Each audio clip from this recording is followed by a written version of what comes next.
Keep Nintendo weird, my friends. Man, your boy Seth here.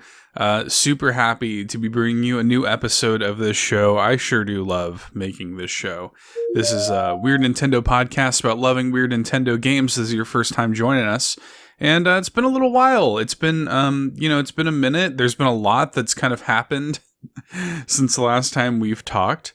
Kind of some stuff to get into before we get into a brand new episode. But before we do any of that, we do need to take care of the utmost important business, and that is thanking the amazing patrons at patreon.com/allinpodcast that make things like this happen. And our Golden Banana and Triforce tier patrons over there get shoutouts at the beginnings of our podcasts. So we're going to go ahead and do that right now. Starting with our Golden Banana tier patrons, we've got Dan Caparello of the Retro Logic Podcast. We've got Solo Something of the Film Logic Podcast. We've got Rob Yapel, Third Strongest Mole, also of the Retro Logic Podcast. Sean Ashton, Sean O'Baggins, Tim A, aka Neoprime33, aka Nintendo Dad number 4. We've got Matt Murray. We've got Shy Guy, both of them members of the Shy Guy Mod Squad. Drew Agnew, the handsome host of the House of Mario podcast. And moving on to our Triforce tier patrons, we've got Josh Vaughn, John Cummins, also of the Retro Logic podcast, completing the Infinity Gauntlet of Retro Logic podcast hosts and of On Topic Retro. We've got the Globetrotting, Jet Set, and Sparky. And of course, we have Uncle Randy. And speaking of the Globetrotting, Jet Set, and Sparky, we've also got a new 5-star review for this show to shout out from Sparky on British iTunes, no less. We got this great review from Sparky, who leaves a 5-star review saying, "Yet more Nintendo magic from Seth Sturgill. Discovered this podcast after listening to the amazing All N podcast, the best Nintendo Switch podcast on the planet, and this is such a fun listen featuring great guests, memorable featured games, and chat. A cool, enjoyable, and informative listen. Keep 'em coming, Sparky." Thank you very much for that kind review, Sparky. We love to shout out new reviews for the show here anytime we get them. And you can do that on any platform that lets you leave 5-star reviews. So I think that's Apple Podcasts, Podchaser, and Audible will let you do that. And if you leave us a review, I will shout them out here on the show because I just appreciate it so much. Guys, since the last time we have been here, I think maybe the biggest piece of news that I really want to touch on because it ties into this episode. I joined the team at Carpool Gaming. Of course, that means I didn't abandon All N. I'm still making stuff for All N. Is still my baby. I still produce that weekly Nintendo podcast. If you don't listen to the main show, All N is a weekly podcast that I do with my friend Eric, and it's a weekly Nintendo variety show. So, like, if you want to hear more podcasts from me, that is like the main one that I'm on. In addition to all the video content and things that I make here on the YouTube channel, if you're watching the video version of this. So I do all of that, but I joined the team at Carpool Gaming, which is really, really exciting, as one of the new permanent co-hosts of one of their Nintendo podcasts, the Nintendo Drive. And so now I make that show with my very, very good friends, Sean Capri and Lockleth. Lockleth, of course, is our guest this week on Keep Nintendo Weird. And it's really interesting. Lockleth, I've been a fan of hers for a long time, since way before we started working together. We had her on All N, and it was only a matter of time before I got her on this show. But I didn't know which game we could cover. I think I saw a tweet of hers that mentioned Tomodachi Life, and I was like, well, there it is. That's the game. That's the one that we need to talk about. As you guys know, I've been focusing on 3DS and Wii U eShop games before those eShops close. Games that you can still like legally and easily obtain while you can still obtain them. And Tomodachi Life is a really special game, and I was excited to do this episode with her. To say nothing of the fact that now her and I work together on a weekly basis. So it was really cool. Really, really cool to finally do this. I'm going to have links in the episode description so you guys can not only check out Lockleth's personal channel, which is like an amazing, one of my favorite YouTube channels, just consistent quality, well done stuff. and also all the carpool gaming stuff as well, which you can now hear her on and support her on every week with yours truly. So that was really, really cool. And speaking of video, we chose not to do a video version of this episode in the traditional sense. We've done this a few times. And typically what we would do is we would supplement the video version of the game in question with, or the episode in question, I guess, with like long play footage from Long Play Archive, but that wasn't possible. That doesn't exist for Tomodachi Life. It's actually kind of hard to find footage of 3DS games in general, because it's kind of hard to capture footage of 3DS games. And so what I've opted to do is I'm actually going to showcase a speed run of the game from a speedrunner named Crazy Calv. And, of course, full credit and links to Crazy Calv. I'm basically just showcasing one of, at least a section of one of their speedruns, because I thought it was actually really kind of interesting. I'd never watched a Tomodachi Life speedrun before, and I thought it was interesting to kind of showcase, like, how this game is ran, but also, but like also the fact that a game like this can be speed ran at all. So that'll kind of be the video element of this. And I'm not going to just like completely rip their entire video and just like negate having you watch it on their channel. It's going to be edited. I'm going to cut it up a bit. And, that way it's not just like a straight 1-to-1 rip, but, and of course there'll be full links to the full video and to Crazy Calv's channel and everything, and go support them because, it's just, it's really cool. And I like to see games like this being supported and speed ran and things like that. So, really, really cool. Anyway, I think that is all of the rigmarole that I have for you all today. I'm excited to be back. I'm excited to be doing another episode. I don't think you're going to have to wait very long for the next one. I'm already kind of in talks for the next episode of this show. It's going to keep in line with what we've been doing here lately. That's kind of my mission for at least the next few months before these eShops go down. So hopefully we can cover some more of these games. But until then, that's the mission statement for today, is to talk about a very special 3DS game, one of my favorites. We're going to talk Tomodachi Life. We're going to welcome my good friend, the amazing Lockleth, to the show. And as always, we're going to keep Nintendo weird.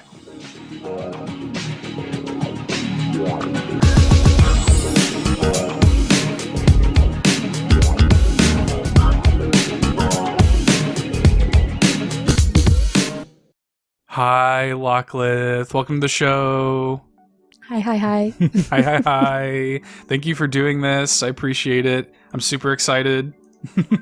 Yeah, no problem. Thanks for inviting me. This is an interesting topic that I don't think I've ever talked to anyone about. So, I can probably count on my one hand the amount of people I've ever in my life talked to about Tomodachi Life, and it was funny too, because, I've wanted to make more stuff with you before, obviously, our big thing as of this week, we're on the new Nintendo Drive. Of course, that's the big thing. Yeah.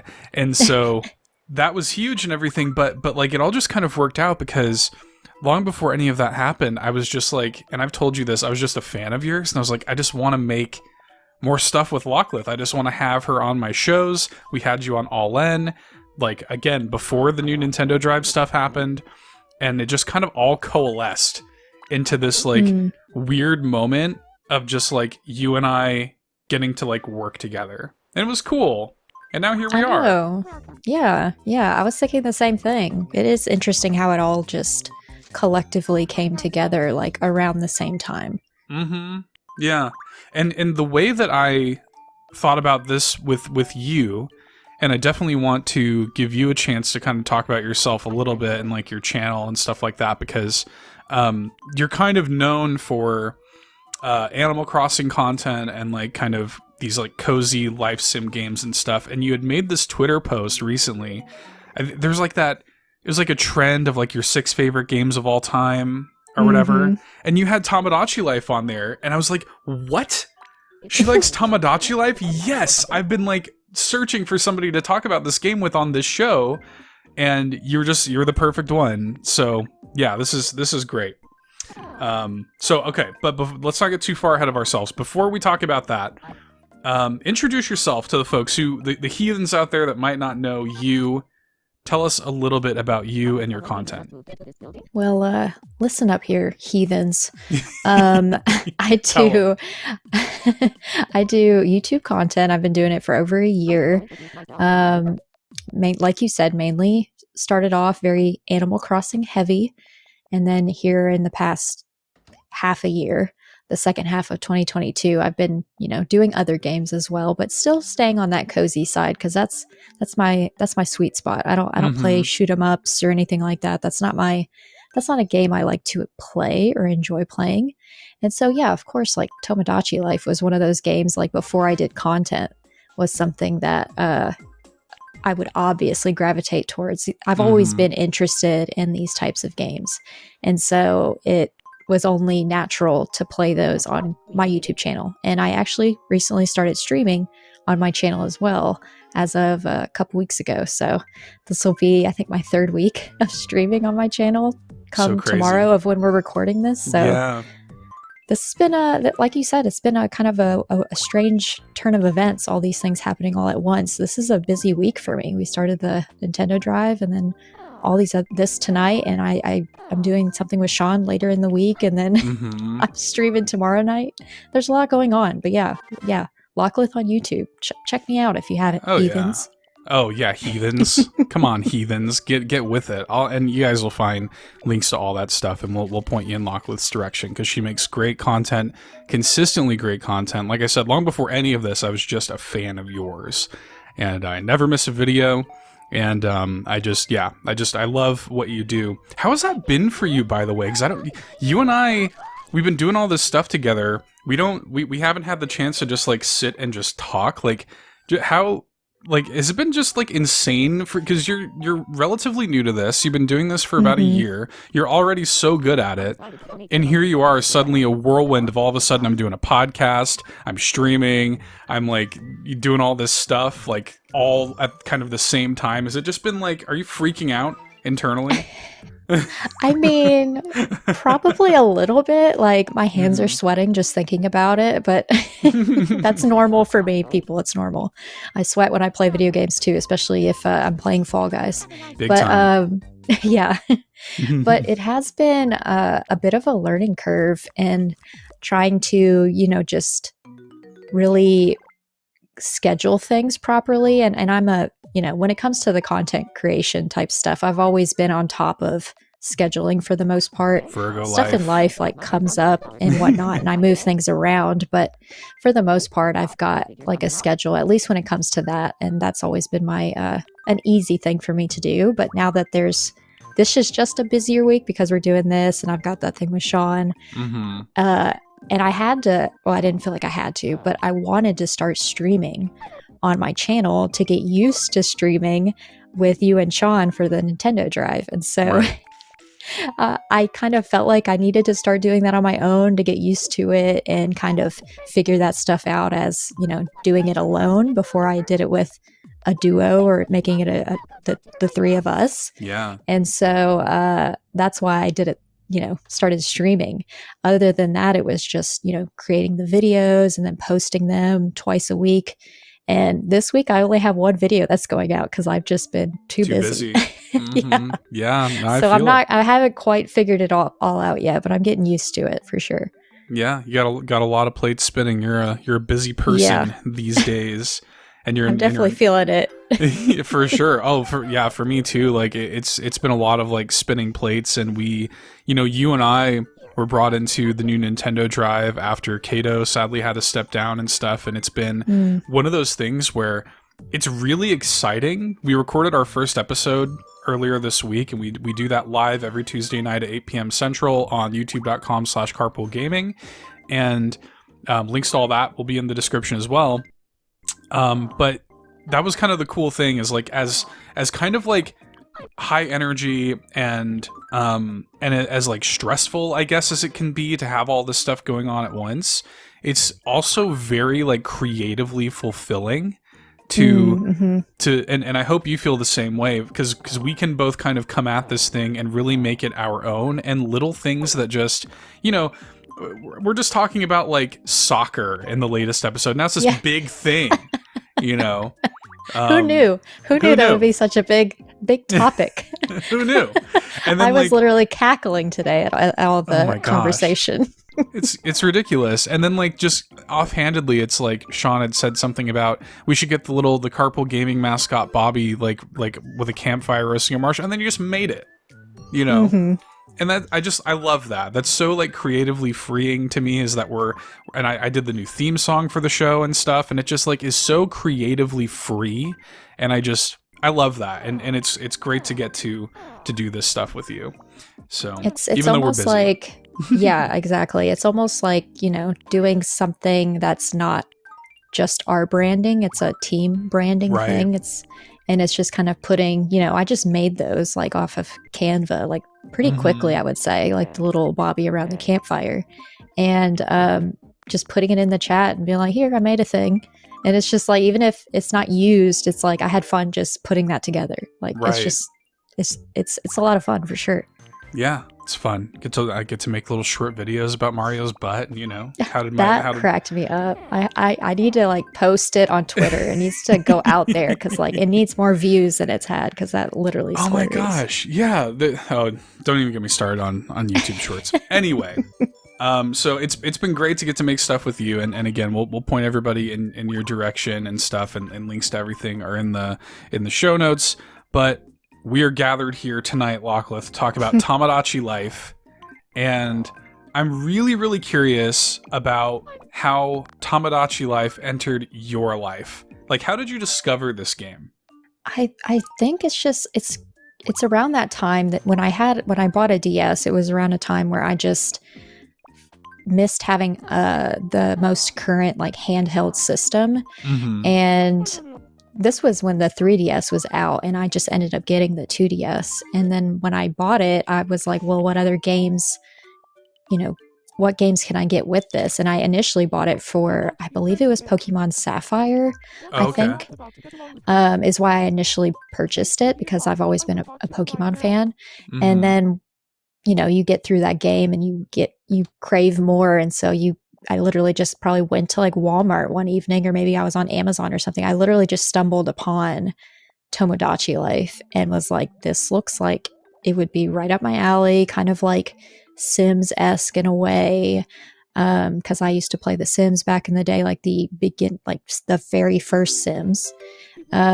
And so I just felt like it was something that I would be interested in, and it still had that aspect of like creating Miis.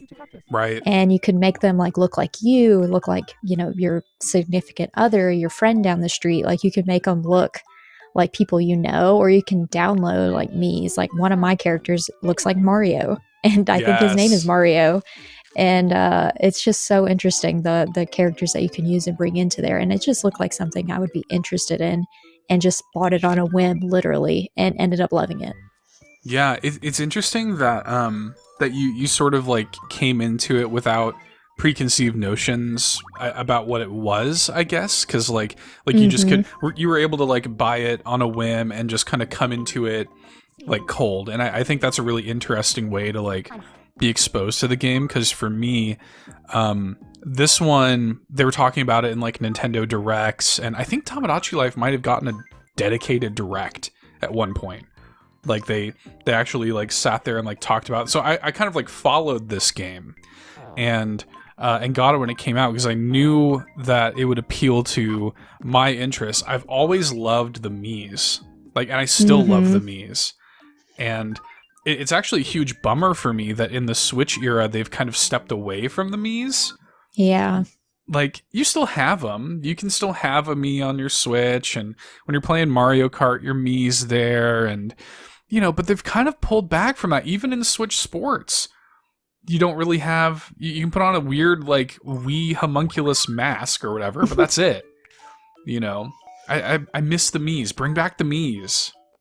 And I think that's where you and like a lot of like people that I have surrounded myself with now with the community, where I defer from y'all, because in those days and like back in during that time, well, actually, really before Animal Crossing New Horizons came out, I didn't follow gaming stuff. I didn't know what was coming up. I didn't watch a Nintendo Direct before last year. Wow. I really didn't follow any of this stuff. I only just would find things and buy things that I thought I would enjoy. And for the most part, I can't really think of a game that I purchased that I just didn't like. I can say that there's a few games now that I've purchased, like in the eShop, like for cheap, that I just on a whim decided to buy, that ended up not being, my cup of tea. But back in those days, I would, see a game that I thought would be interesting and just bought it without really, talking with my friends. Like I didn't really have those connections or those friendships that I could lean on for, what game are you going to buy, and like talk about games or even follow any of that. That wasn't in my life, or especially around that time. But really, I didn't really get into it till probably a year ago. Animal Crossing New Horizons changed a lot for me. Yeah, life-changing moment for sure. Well, I think that's super interesting because, there was a time where we were all like that. Like, we weren't always, it's hard for me to remember. I've been making podcasts on the internet for 15 years. It's hard for me to remember not being some opinionated talking head on the internet. But there was a time when we all were.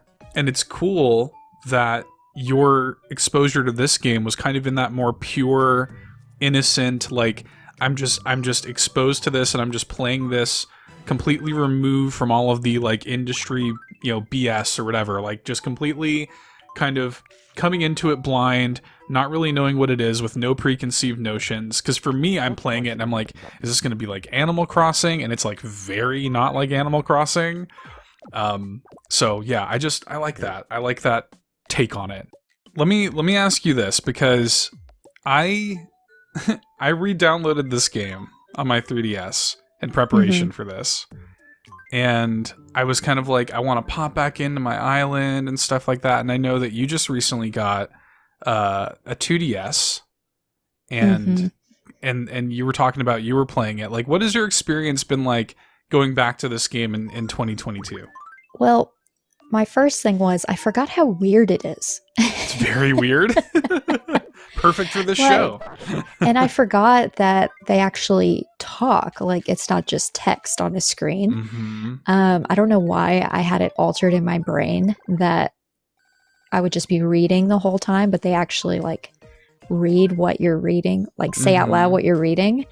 And even though it's a very monotone, very similar to my own voice, it was, that part threw me. But what was interesting was they knew that it had been a while since I played. And they were like, I haven't seen you, Sarah's lookalike, in forever. And I'm like, what? It's like they remembered who I was, and the character that I made was in there, and all the other characters were still there, which was great.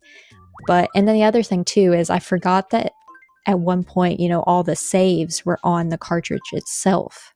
I'm used to the Switch now, where the saves are on a separate SD card, and then the game's on the cartridge or whatever. But because this is a different DS that I'm playing on, I thought was gonna have to start all over again. But all I did was pop it in there, and I was right back to all of the characters I remember making, and the ones that had children and all that. It was. Gosh. I forgot about all the like I said, Sims-esque of it. They'll ask you I think I want to have a baby, and you're you can say yes or no, and that literally happened just a moment ago before we started doing this. One of them had a baby, and another family asked if that they were thinking about it and what I thought about it, and I was like, yeah, go ahead. Yeah, it's interesting because this game is not. It is more like The Sims. It's not an Animal Crossing kind of. You're not even really in direct control of anything, really. You're kind of just getting a window into the lives of these people, on this Yeah. island. You're like this weird god of this island. Mm-hmm. And you start off making like a character, and you said earlier like they referred to you as their lookalike. And that's kind of like the first thing that happens is you get your Mii, be it from Mii Maker, making it from scratch, whatever, and like it'll say that. It'll be like, "Oh, you look just like me. That's weird." You know? And like that kind of already starts you off in like a weird place, but then you start getting in all of these random, like, yeah, you could make it about people in your life. You could make Miis and import Miis that are based on like celebrities or video game characters, and all of a sudden I've got like Vin Diesel dancing with Luigi or like whatever, you know, and you just create this game is like a funny moment simulator. Like it's just a funny moment generator. Yeah. Oh yeah, for sure. And like you said, you don't have necessarily control over it because they like certain foods and they dislike certain foods, and there's like a scale. They actually like, you have to like just discover what they like, and if they really like it, then they like shoot off into outer space and come back down. Like it's so weird, but like in a good way. It made me chuckle all over again. Like I forgot how many like funny instances there were in that game. Yeah, so I actually know a little bit about the development history of this game, and it's kind of interesting because this game, believe it or not, and I believe, maybe I'm thinking of somebody else, but I believe you're a fellow HAMTARO fan. So I think we've talked about this maybe in the past, but I love HAMTARO, and there was a Game Boy Color HAMTARO game that was only in Japan that was the predecessor to Tomodachi Life. Like, weirdly, they make this HAMTARO game, and it was literally this. It was, you would look at HAMTARO like living HAMTARO's life, like eating the sunflower seeds or whatever, and he would like talk to you occasionally. It did the whole like, you know, because one of the things you do in Tomodachi Life is all of your Miis have like these personality sliders and things, and like they can have like all these differing personalities and like types that they can fall into. And you could sort of do that in this HAMTARO game, and HAMTARO would talk to you and like say stuff to you and compare you to like some of the other Ham-Hams and stuff. And that was actually the genesis of kind of making this type of gameplay, but something to, and this is like really weird and like an antiquated school of thought, but there was an Iwata Asks with the producer of the game, and he was like, I want to make a version of this that adult women can play. Like, trying to tap into that market. So for the original Tomodachi Life, like, because Tomodachi Life is actually a sequel to a DS game called Tomodachi Collection, which was only in Japan, and the working title for that was The Adult Woman's Fortune-Telling Notebook. Which, what? Like, okay. What? So, I got nothing. I don't know. They create this thing, that's the working title. It releases in Japan as Tomodachi Collection. And yeah, it's this weird little thing where you're just kind of like an outside observer of the lives of these Miis, and then it gets, you know, localized and everything, and they make a sequel for the 3DS, and that's how we get to Tomodachi Life. And just like this weird roundabout kind of development journey to get us this bizarre little game where I guess the only thing you could compare it to is The Sims, where it's like you make your characters and you just see the way they interact. You just kind of throw them on an island and just like see what happens. You don't facilitate any of it really. Yeah, because they randomly ask you, like, I think I want to be friends with so and so, and you can always say, it's a bad idea, or that's a perfect match, I think is one of the options or something. So there is some level of telling them, but they're the ones that chose who they decided to be friends with or to have a baby, like all these things. Can I be upset that it's no longer HAMTARO? Because like I kind of want that. Right? Man, can we go back? Can we do that again, Go please? back to that HAMTARO reality? Yeah, the little cool. Ham-Hams, please. That would be so cute. I miss HAMTARO. They made they made a Good Smile Nindoroid of Hamtaro, and I really want to get it. Oh, I know. I'm surprised you don't have it. I gotta get it. I just probably really expensive. like Hamtaro. I'm sure it is. Yeah, yeah. But yeah, it's funny too, because a big thing about this series, and they kind of like, they had, when it came time to do Tomodachi Collection and then Tomodachi Life, it was the idea of like, can we take this thing that we had here with Hamtaro and can we make it about your friends? Tomodachi means friends. And really the Tomo like prefix in general means friend. Yeah, what's Tama then? Like Tamagotchi? It basically means like it's somewhere in that weird friend egg kind of thing. Like Tamagotchi, I think translates roughly to like friend in an egg, is like what that means. And then Tomodachi is just like, it's just friends. Dachi is like a plural suffix. So it's like friend's life, essentially. And on the box art of Tomodachi Life, it says your friends, your drama, your life, as if it's some, serious thing, and it's not. Yeah. No. It's like this weird game where you're like developing this island and like doing little like singing competitions and things in a music hall together. Oh my gosh, yes. And then you can change the lyrics of the songs and then have them perform it. That was like the best part to me. I loved doing that. Oh my gosh, that's the greatest thing about this game, is just the amount of like customization that you can do. Is like, yeah, the fact that you can, because you mentioned earlier, there are all these like text to speech, like they just embrace that. It's not trying to sound good. It's just this like dumb text to speech voice. You have a little bit of variation. You can change pitches and things like that, but it's just like a robot voice, and yeah, you can go into, oh my God, it's so amazing. I have the biggest smile on my face right now. You can go into this like music hall and pick like a type of song you want to play, and literally go in and like change the lyrics to whatever you want. And it is the greatest thing. And they'll just like make it work. Like even if it doesn't fit like the musical pattern, they'll just like make that square peg fit in that round hole. Like, oh, it's so good. It's so funny. Yeah, I wish I don't know if you saved it with a certain character, like when you did change the lyrics, but I remember changing at least 2 songs with my main character that I played.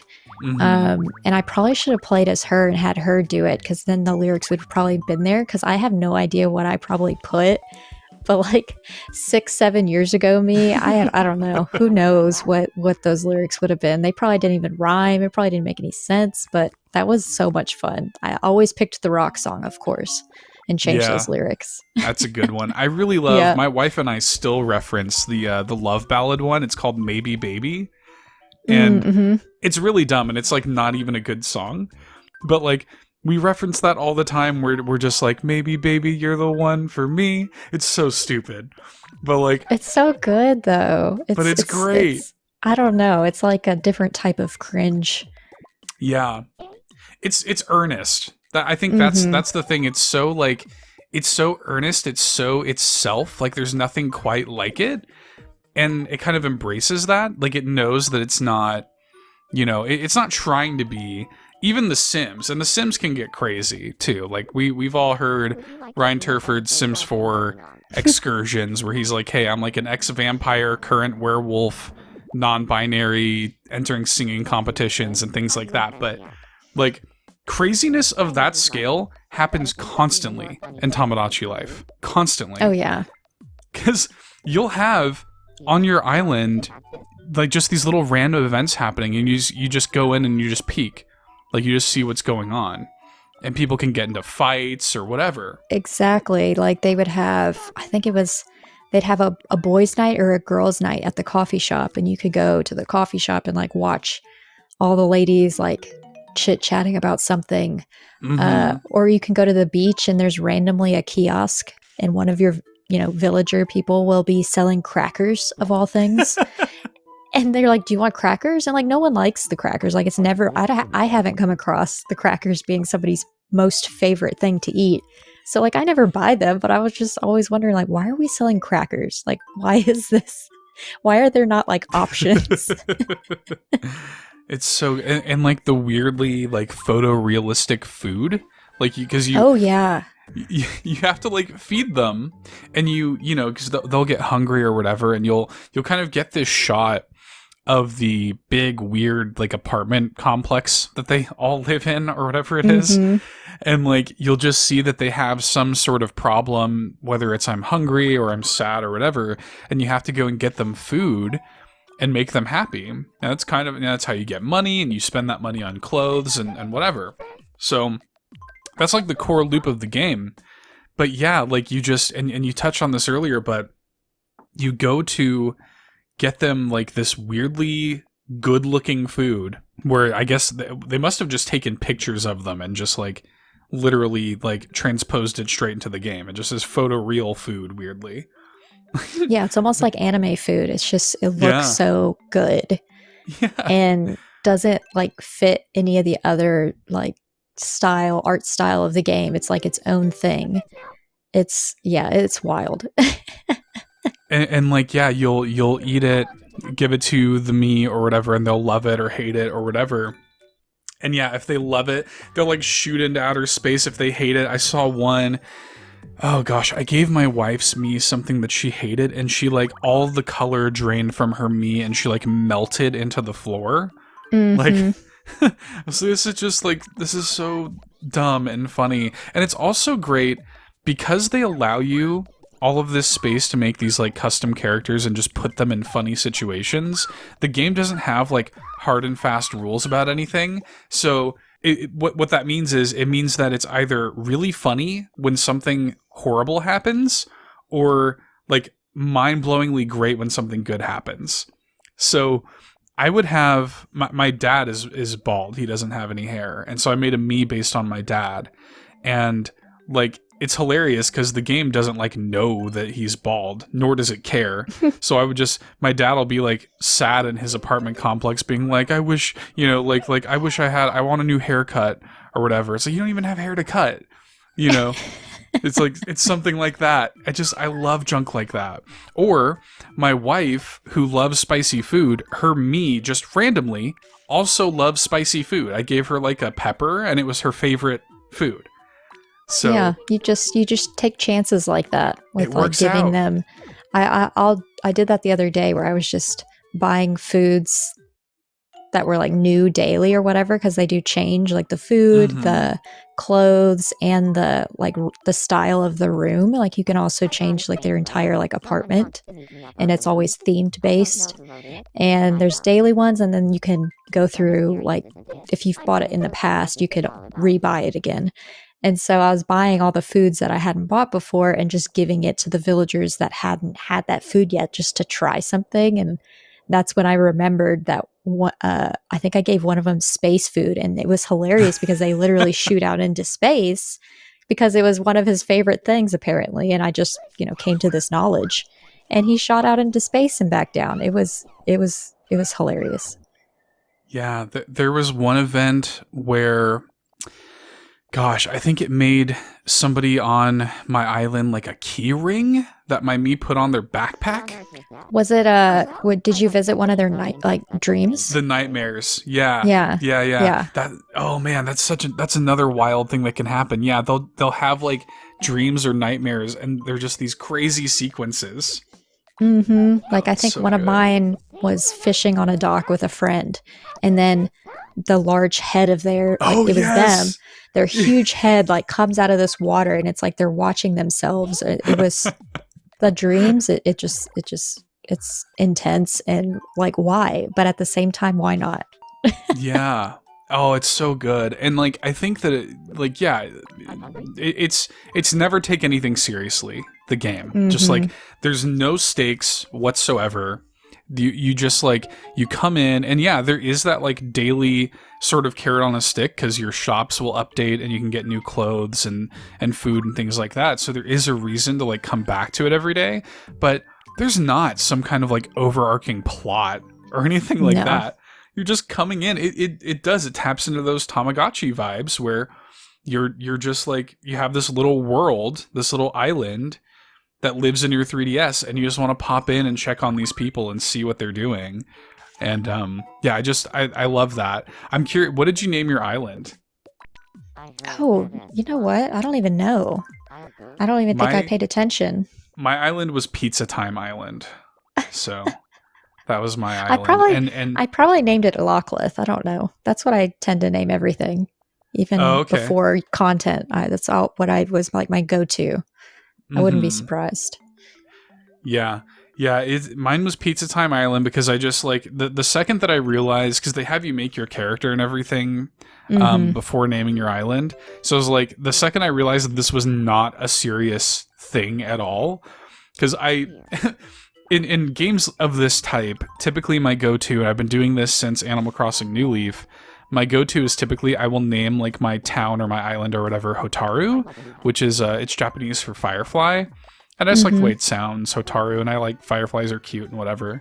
And so initially I was going to name it HAMTARO Island, which is also weird because it's like a Japanese word and an English word. So like really it could be Hataroshima, but then it would be like Firefly Island. So anyway, I didn't like any of that. But then the second that I realized how goofy the game was, I was like, oh no, it's just going to be Pizza Time Island. Like... That's actually very fitting for this type of game. Yeah, it's just going to be Pizza Time Island, and who cares? So yeah. I totally forgot that you named it, though. I didn't even pay attention. I was too focused getting back into it and, feeding everyone, because everyone had an empty stomach when I played. I had to feed everybody. Oh, yeah, there's that little, like, stomach meter. Yeah, you can look at their stomach, too, because sometimes they'll even ask, like, look at my stomach. Do you see anything? Yeah, I'm hungry. Like, look at my stomach. Yeah, they sometimes will ask you to look at their stomach, and sometimes you'll see like little in there. Sometimes you'll see like little like bacteria in there, and that means they have like an upset stomach, and so you got to give them medicine, and it's just it's so funny to me that it's like, what, like, who thought of this? Yeah, well, and I was thinking about this game, and like I don't understand why it didn't continue. Like, I don't... Yeah. I really wish that we could get a Tomodachi Life 2 or Tomodachi World or whatever on Switch, because, like, I look at some of this stuff. Miitopia came out on Switch and did really well. It sold like 2 million copies. Like, it sold well. And the Mii Maker on Miitopia was, like, incredible. Like, the Mii Maker for the Switch version of Miitopia is really, really good. And people were doing, like, insane things. If you think you could make cool Miis on Tomodachi Life, like, Miitopia's Mii Maker is insane. Truly, you can make anybody you want to with that Mii Maker. Yeah, and I didn't buy it, but I did do the entire demo of Miitopia. I almost bought it, but I don't know why I keep holding out for it to go on discount, but... Yeah, well, it's a Nintendo game. They barely ever go on sale. But exactly. But it's so cool. And like Miitopia, I actually really enjoyed it. Like it tapped into, and that of course was also a 3DS game, but like Miitopia kind of taps into similar vibes as Tomodachi Life. And there is, I think, an untapped power in the Miis and bringing these people or these like weird creations, I had Dr. Robotnik from Sonic on my island, like just being able to take these like weird, goofy characters and put them in these funny situations. There's power in that. I want to see more of that. I want to see like, this would be so good, especially in this era of the Switch where I feel like life and like just these like kind of life sims are more popular than ever. It would make so much sense to have it on Switch. In the AC like community, whenever these directs come up, I always the ones that the mutuals that I have on Twitter are always talking about Nintendogs and Tomodachi Life. Like that's just it's one of those things that they want on the Switch, and they keep asking for it. We keep asking for it, and it just doesn't come. Nintendogs makes no sense to me either. Like these are things where I'm like, this just makes sense. I'm like, this would be so perfect for the Switch. And I wonder, when it comes to Tomodachi Life, did you play Miitomo when Miitomo came out? No, Yeah, so Miitomo, for those who don't know, was like Nintendo's take on like a social media thing. Oh, And it was really weird because it essentially was Tomodachi Life, but like on your phone as like social media. So rather than having a bunch of Miis that you would make, like you would interact with your friends' Miis or whatever, but like the gameplay was kind of similar to Tomodachi Life, and the vibes and like the tone of it was weird and funny, like Tomodachi Life. And you would like connect it to your Facebook and your Twitter and stuff like that. And sadly, it didn't really take off. It was only around for, I think, a handful of years. But I wonder if that's what it was. Like, I wonder if it was, it was the same team that made Tomodachi Life, that made Miitomo. And I wonder if, like, Nintendo saw that didn't really take off, and they were just kind of like, nobody wants this anymore. yeah, but it was an app, right? Yeah, it was an app. Yeah, I think That's it might have been that's so different though. Like Right. it's not the same. It's not a full-on game. Like sometimes people are just put off by a mobile game in general, just off the bat without even trying it. I'm kind of that way too. If it's a mobile game, I'm like, eh. If it's like for a console or a handheld that I have, then I'm a little bit more interested. Yeah. Oh yeah, we had like all kinds of weird junk. Like there was a friend of mine who went overseas and like didn't have any data on their phone. So rather than like the only thing that they could do is connect to Miitomo and was like updating stuff on Miitomo. It was so weird. I don't know why it worked. There was some kind of weird junk where they were, I think they were in China or something, and they couldn't connect to like Facebook or Twitter properly, but for some reason they could connect to Miitomo. So like, and it was kind of like the link to Facebook and those types of things. That's crazy. It was so weird. And they were there for like a week and just like had to get updates via Miitomo about what they were doing. It was work with what you got. And if that worked, another like app I was thinking about was they had like a Tamagotchi app too, like a mobile game.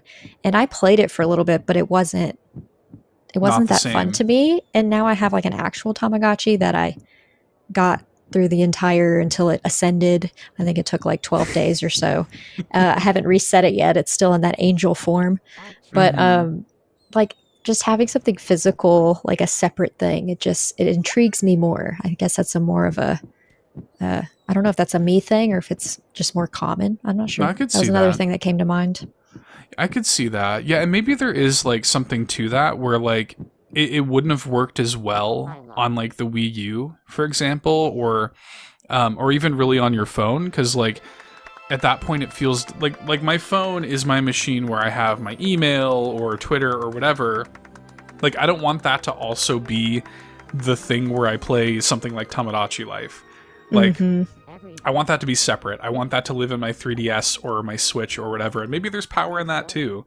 Like having it live in your little game console. Maybe there's just something to that. And I love the idea of having something like this on Switch where you could have things like online connectivity, because that's something that I was kind of missing with Tomodachi Life. Because you could make like QR codes and whatnot. And send QR codes to each other. And they even did this thing. Nintendo had a promotion where like they would get various celebrities and make Miis out of them and like release their QR codes and whatnot. So like you could do that, but like Miitopia has this great thing where they have like a search engine. You can search the Miis other people have made. I'm just like, God, just like bring this to a Tomodachi Life game on Switch. All you gotta do. I'll buy it. Do it. Yeah.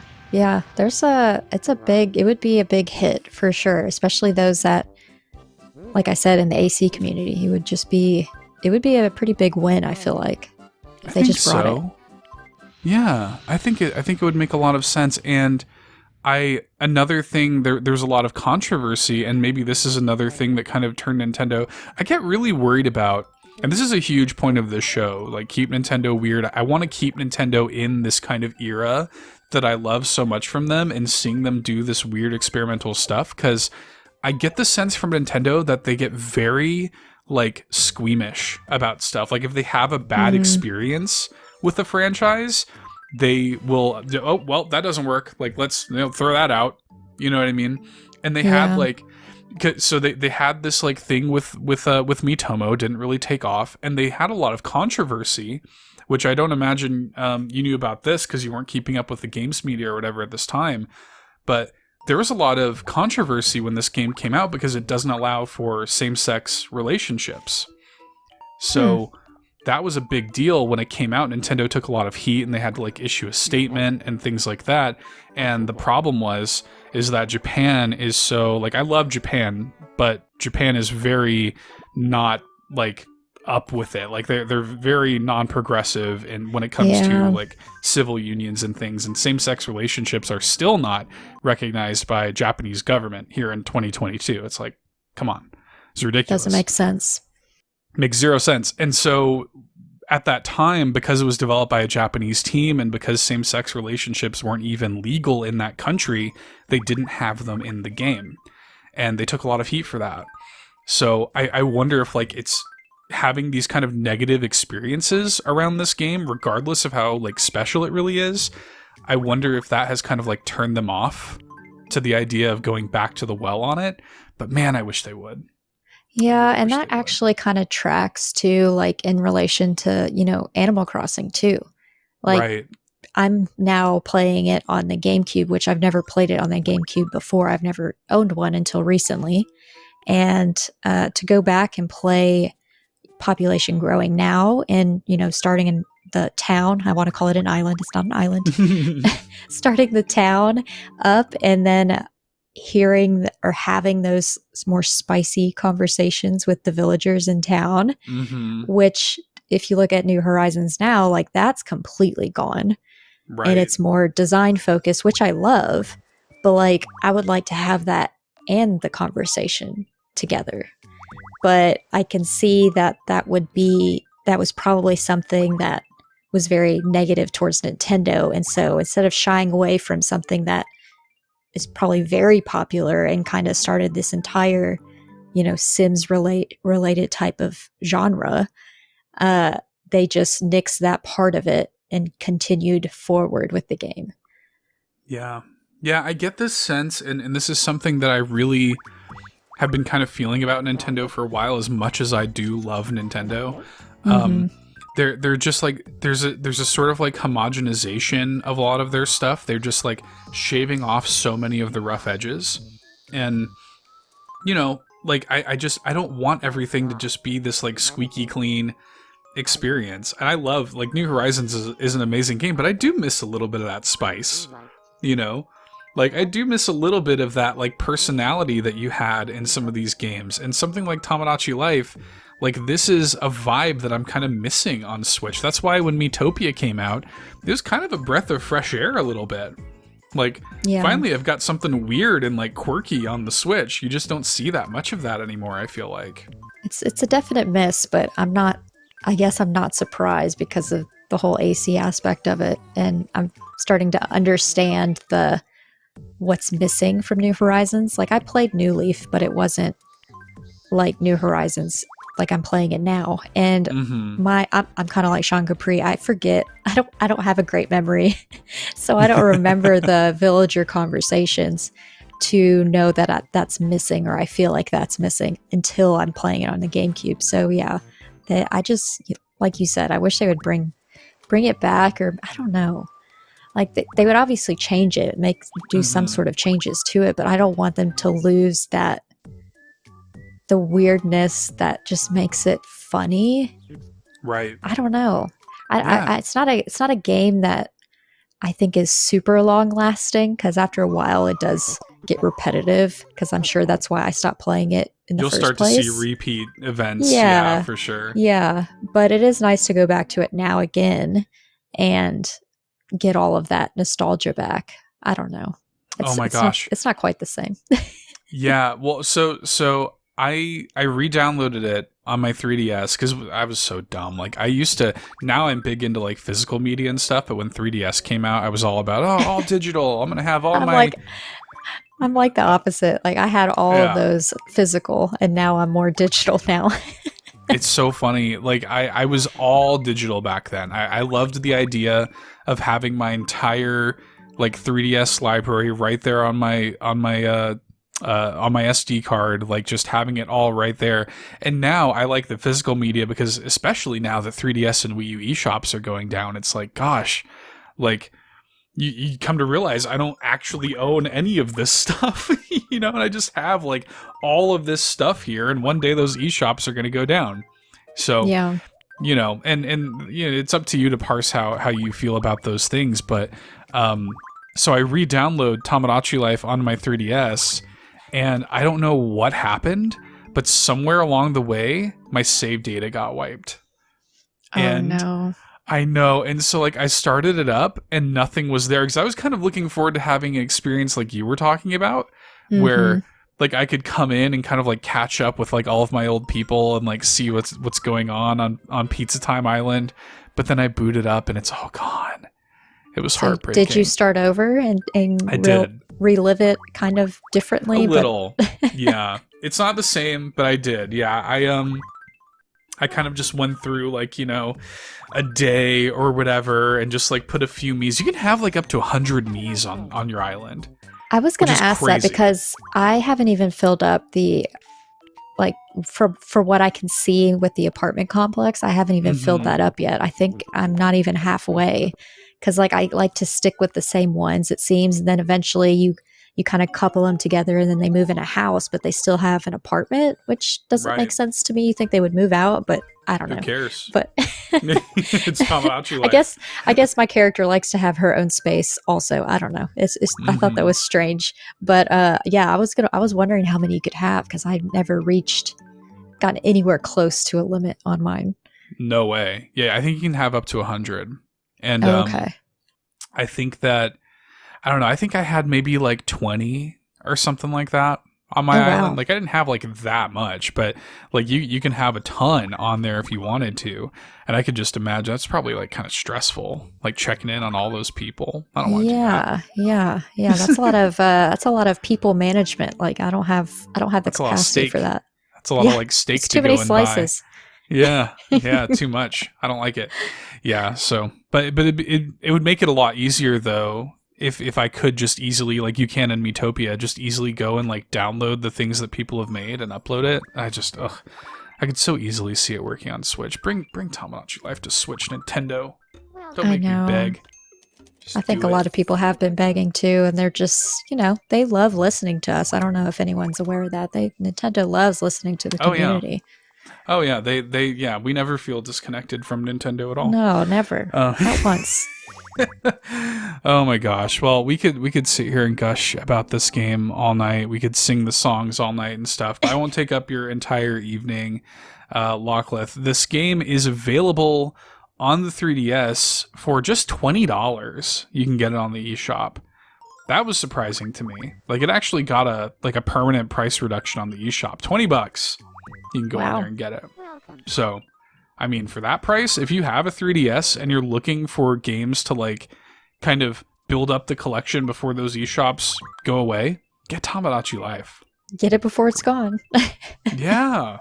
I mean, we're not getting this on Switch, so, you know, grab it while you still can. And that's a big reason why I wanted to cover a lot of these games on the show. So, anyway, thank you so much for coming on and chatting about this game. Point them in your direction, Lockleth, one last time, to your channel and your Twitter and all that. Plug yourself. Plug myself to the heathens. Yes, to the heathens. So you can find me at Lockleth, Lockleth, on YouTube and on Instagram, and then just add a TWT, like Twitter, over on Twitter.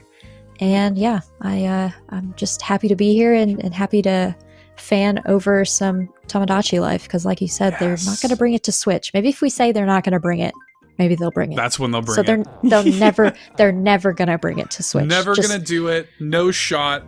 Nope. Nintendo. Get it for the DS while you can, because it's not coming to Switch. If we say that loudly enough, they'll do it just to spite us. I hope so. I do too. Oh man. Well, y'all can find us together on the Nintendo Drive, the new Nintendo Drive, which is again on youtube.com/carpoolgaming. That streams live every Tuesday night at 8 p.m. Central, and you can find it on podcast services and whatnot too if you want to hear more Seth and Lockleth. And yeah, until next time, y'all. Again, there'll be links to everything Lockleth in the video and episode description. And until next time, create what you want to create, and thank you so much for helping me keep Nintendo weird. Bye. Bye.